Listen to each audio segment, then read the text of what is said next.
Walai la lai la lai la la lai la lai la lai la lai la lai la la lai la lai la lai la lai la lai la la lai la lai la lai la lai la lai la la lai la lai la lai la lai la lai la la lai la lai la lai la lai la lai la la lai la lai.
जी नाज़रीन, इस वक्त हम मौजूद हैं बाबूसर के उस वादी में जिसका नाम है देओन, और यहाँ से आगे मुकम्मल बर्फ़ है और गाड़ी यहाँ से आगे नहीं जा सकती है।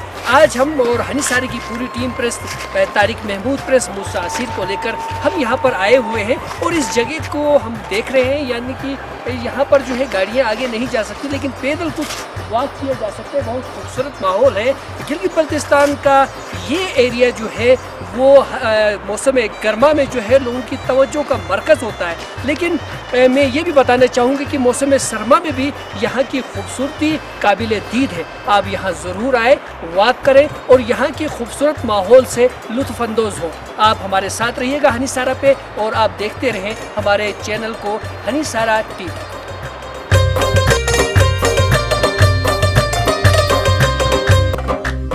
Walai la lai la lai la la lai la lai la lai la lai la lai la la lai la lai la lai la lai la lai la la lai la lai la lai la lai la lai la la lai la lai la lai la lai la lai la la lai la lai la lai la lai la lai la la lai la lai.